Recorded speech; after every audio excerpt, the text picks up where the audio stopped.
Tavuli News today, Pacific Labour Mobility Annual Meeting 2025 this week in Honiara. Sexual Offence Defense training facilitated this week for the Public Solicitors Office. Annual Lavukal Chief's Day celebrated. And in sports, Rugby Sevens legend Jerry Tuwai in Honiara assisting local rugby club on the road to Super 7 Series next month.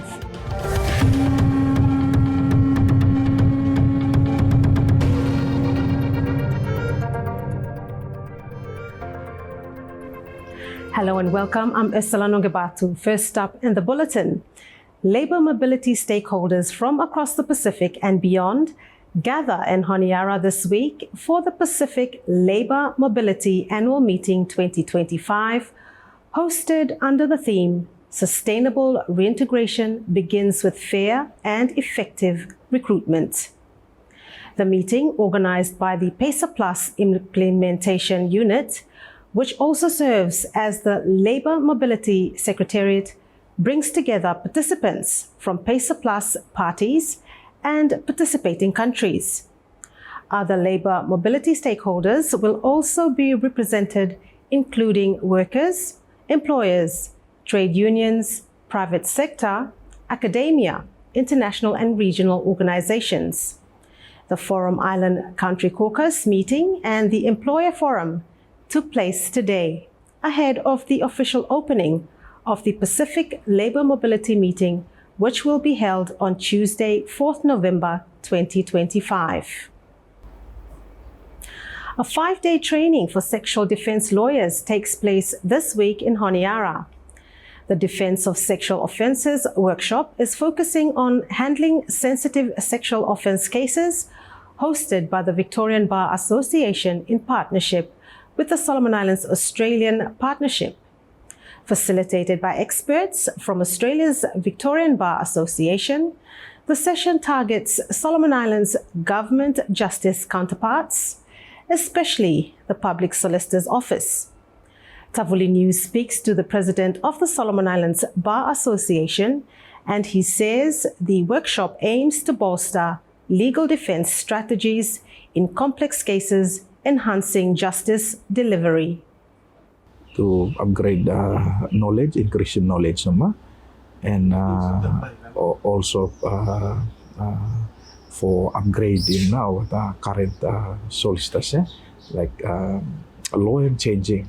The current law changes every time. Trends, developments for law kind of thing change. So our lawyers needs to get updated. Yeah, and by doing such trainings, also by upgrading skills, knowledge, and also law. Tayo mo ta-upgrade also, bahim helpin mo katalo cases block kata tu. Yeah. So training this wala done by Victoria, bahim on start law today and kasem law Wednesday. Yeah. So might be law Thursday. I think about doing closing and presentation for certificates law kata. Yeah. This initiative underscores bilateral commitment to fair trials and victim-sensitive justice. Over 20 local lawyers are participating in the workshop with plans for follow-up sessions. The second ministerial meeting will start in Koroa, Palau tomorrow, Tuesday. The Pacific Disaster Risk Reduction Ministers meeting will be focusing on risk-informed development, disaster preparedness and response, resilient recovery, and commitment to action that will culminate in a declaration issued by the ministers to reflect their commitment to action to address key priorities in resilience strengthening in the Pacific. We join our reporter Jeremy Guao, who is now in Palau, for the media masterclass. Jeremy, what can you tell us about the ministerial meeting? Yes, Ali, from the pristine paradise of Palau, and it's the start of a new week. And preparations are in full swing for the second Pacific Disaster Risk Management Ministerial Meeting. And the first time it was held here at the North Pacific The last meeting was held in Denarau, Fiji in 2022, where ministers signed the Nandi Declaration, a 12-point commitment to strengthen resilient and regional cooperation. Now, this week, around 80 participants are expected to be here in Palau, including representatives from 21 regional agencies, 5 national disaster management offices, civil society groups, development partners, and of course, Pacific ministers. 7 ministers have already here in Palau, including Solomon Islands Minister for Environment, Climate Change, Disaster Management, and Meteorology, Apolika Paya. Now, the theme for this year's meeting is strengthening political leadership, disaster risk management in the Pacific. Now, discussion will build on commitments from the Nandi, including establishment of the regional humanitarian response mechanism and the endorsement of Fiji's Black Rock Camp as the national regional relief depot. Now, Palau's President Whips says that the meeting reinforces Pacific unity and collective progress as the region faces growing climate and disaster threats. Now, besides that, today media participants from across the region are also taking part in a media masterclass focuses on the improving collaborations between journalists and also disaster authorities. Now, the official opening is confirmed to take place tomorrow at Palau's Cultural Center. This is just the beginning of a big week for the Pacific, one that will shape how island nation prepares and also respond to the future disaster. Jeremy Guao, Tavuli News here in Palau, Sulang. The Solomon Islands economy has rebounded strongly post-COVID, with real GDP growth hitting positive 2.8% in 2023 and position 3.0% in 2024, per the latest CINSO report. After 3 years of contraction, the industry sector led the recovery. Mining exploded with 303% growth in 2023, slowing to 48% in 2024. Construction stayed robust, driven by Pacific gains, and infrastructure posting positive 8.5% in 2021, positive 7.5% in 2022, and steady gains through 2024. The main factors driven by this economic recovery is basically in the industry sector. The pickup in the industry sector is exceeding pressure from the decline in the other sectors. Okay, so we expect that the agriculture, forestry, which account for about a third of the economy, to be growing, but that's basically been in a sluggish state. And we see a rise in the construction sector. Basically, industries. The construction sector is the industry that's pushing, kind of lifting the economy at this stage. So we see the work leading the pre-arrangements for the Pacific Games, and then we see rebuilding of the wholesale manufacturing sector due to the riot, and then infrastructure work across the country has seen growth in the industry sector, despite the sluggish growth in the agriculture sector. So we see about less than 2% growth in the agriculture, and the logging has basically also been very sluggish. Demand for logs is basically has not really picked up since the COVID period. We're seeing exports, but we've not seen a high growth back into the pre-COVID levels. We've seen sluggish growth there. The primary sector lagged. Forestry and fisheries declined in 2021 to 2023, with agriculture in slow recovery. Services improved but grew modestly. Household spending surged over 8% annually, with imports up sharply, fueling demand. Over the weekend, the people of Russell Islands once again gathered in Marulaun village to celebrate the annual Lavukal Chief's Day under the theme Upholding Culture, Unity and Leadership. Margaret Nwake reports. The two-day event that honors traditional leadership and strengthens community unity officially began on Sunday morning with a church service to bless the newly enthroned chiefs. 5 new nominees were installed to carry out their chiefly responsibilities, marking a significant occasion for the Lavukal people. So, me fala people of Lavukal, me fala para happy too much because by what come up for by what doing good work for me fala also. New culture, new life in the coming. So this time we looking that of the chiefs like for providing people together as one.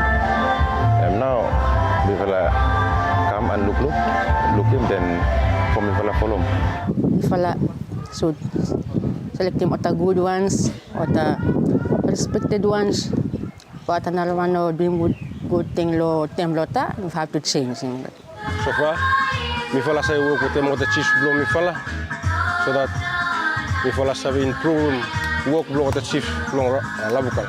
Especially me fala people today, also me fala young people today, me fala should not doing kind of the way where other chiefs no like him kind daranga or doing rugby something or some me fala should not do him. Me fala come together, work together for me fala stay good also. So embarawa good too much for no this day as the chief come together and celebrating this Chief Day blow. The newly appointed chiefs expressed their gratitude towards the people of Lavukal and their clans. This celebration brought together tribal chiefs from across all districts of the Russell Islands, a time to reconnect, share ideas and strengthen traditional ties. I feel accept now for the academy, me accept now the person as a clan chief. Me want me giving thanks to the people me as the academy as a clan chief. Me stand for ruling now clan blomina lo kiwara group. As lo any problem, me na for settle on. Priorities blomina, make sure the people below me are happy about my leadership. Yeah. Happy here meaning that we have to make sure that we live together in unity and peace. Yeah, I'm not the number one. And then they have to respect each other. We make sure that these people live side by side with them others, yeah, because they are different clans, yeah. And then they have the one leader looking after them, yeah.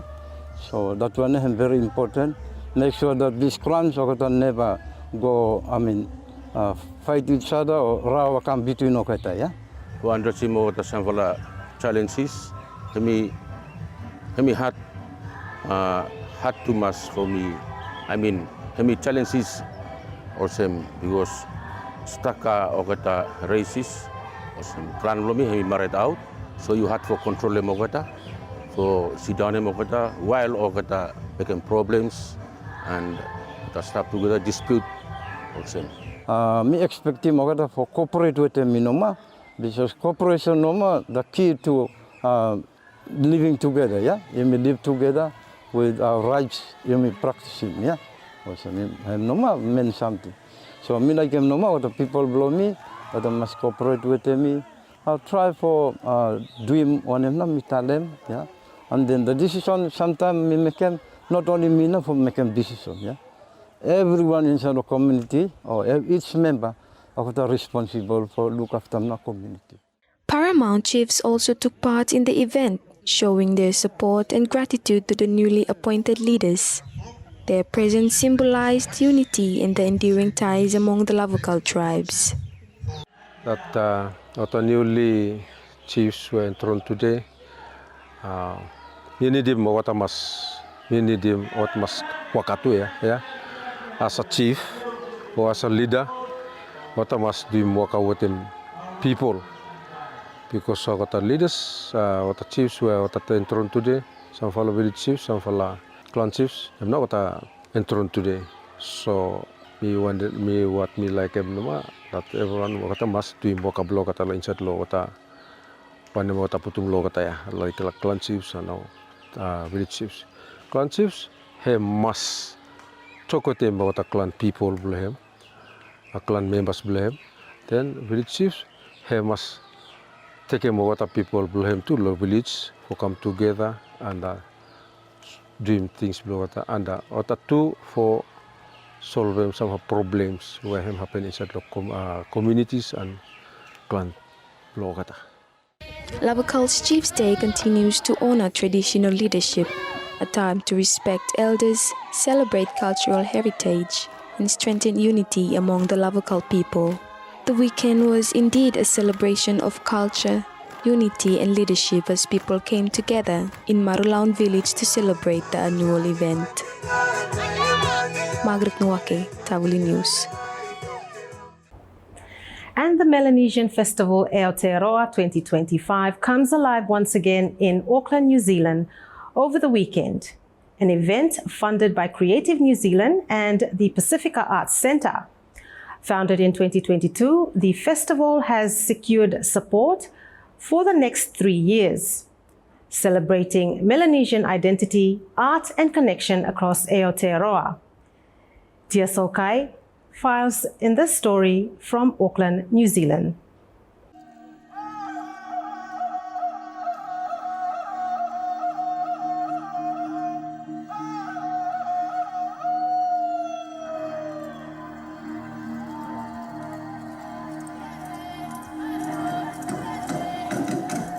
Drums, panpipes and island rhythms sounded across Auckland's Waitemata rugby grounds, and with every beat, the spirit of Melanesia came alive.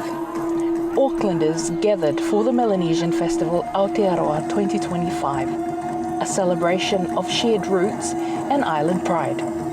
Now in its 4th edition, the festival united 7 Melanesian communities representing Solomon Islands, Papua New Guinea, Fiji, Vanuatu, West Papua, the Torres Strait Islands, and New Caledonia.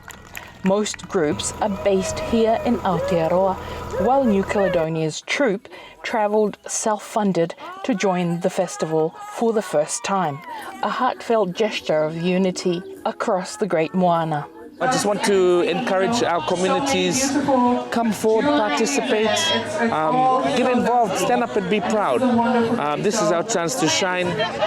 We are the biggest population in the Pacific. Also the biggest land masses is all in Melanesia. So be proud of who you are and celebrate it, especially here in Aotearoa. Colour, rhythm and ancestral stories took centre stage as each nation brought its unique expression of Melanesian identity. Dances moved in unison, chants echoed through the park, and the air was filled with laughter and the sound of home. Among the crowd, a Samoan man carrying the West Papuan flag. Powerful moment of Pacific unity and support for freedom across the region. Our so-called Melanesian cousins of the Moana often underrepresented, and often because underrepresentation, undervalued. And so as someone, as Samoan who often gets a lot of airtime, it's kind of like, it's important to show support and to really show the solidarity between the cousins of the Moana. This gesture captured the festival's spirit, one of solidarity, respect and pride that transcends borders. For the Solomon Islands community, the journey itself was a story of unity. Members travelled across the North and South Islands of New Zealand to perform together, a true display of national pride. It is a unifying factor because it gets all of the Solomon Island community from Whangarei down to Christchurch. We communicate, are you guys coming? What are you going to, and then everybody put their hand up, not only for the performances, but also for our arts and crafts as well. They showcase, so the aunties are selling not only their arts and crafts, but also the delicious food from the Solomon, especially the motu, or the umu, as we say here in Aotearoa. Our kids are born here in Aotearoa or grew up here in the diaspora, so the fact that we have our elders to teach them the cultural performances, the meaning behind it, it actually passes it on to the next generation. And when they grow up, they will then pass it on to the next generation. The Solomon Islands troupe presented 9 items, each representing one of the country's 9 provinces. Their showcase captured the diversity and heartbeat of Solomon's. It's one of those things where it comes with like representation. Like you don't see a lot of us like anywhere. So it's really nice to have us all sort of gathered in one place and really just sort of like feel that Melanesian spirit and just kind of like be us and really celebrate us. That's like really unique about this festival. I'm really proud to be Melanesian here in the diaspora, and festivals like this is really important for representation, like Nicole said, and I think it just makes us more diverse and show us in New Zealand that we're here as well in the Pacific. One thing that I find really beautiful is that it shows how different we are, but also our similarities. So it shows a lot of unity across the Pacific and with tangata whenua here. And yeah, somebody who grew up in West Auckland here, it's so lovely to be able to dance with my younger sibling over there and just be really proud of who we are. The crowd were on their feet, waving flags and singing along, united in rhythm and pride. The New Caledonia Cultural Group made a proud debut, travelling self-funded to perform in Aotearoa for the first time, earning a standing ovation from fellow Melanesians. As the sun set over Tamaki Makaurau, one message rang clear. Melanesia is one ocean, one people, and one heartbeat. The Melanesian Festival Aotearoa 2025 stands as a milestone of pride and solidarity, bringing together voices and stories that keep the spirit of Melanesia alive. So from the heart of Aotearoa, the Melanesian Festival reminds us that our stories are alive through music, performances, and the love that we have for each other. I'm Tia Soakai. Until next time, kia kaha and Dana Hola.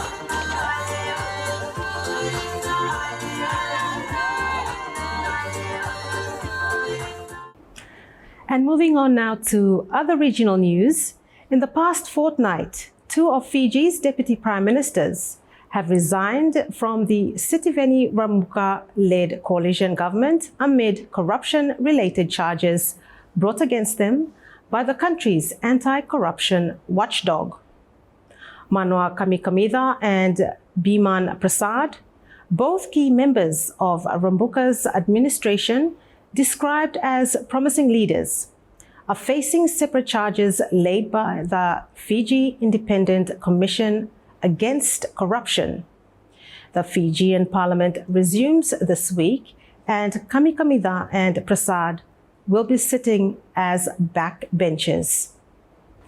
The newly appointed Seabed Minerals Authority Commissioner, Beverly Stacey Ataira, says public trust and open dialogue will be at the center of the Cook Islands seabed minerals journey. Stacey Ataira told Cook Islands News she welcomes scrutiny from environmental groups and the wider community, adding that public accountability strengthens the authority's work. Her comments come as debate continues over the future of the industry, with environmental advocates calling for caution, while government says seabed minerals could support the nation's long-term resilience. Stacey Ataira says no decision has been made to mine, and the priority is research, understanding, and public engagement.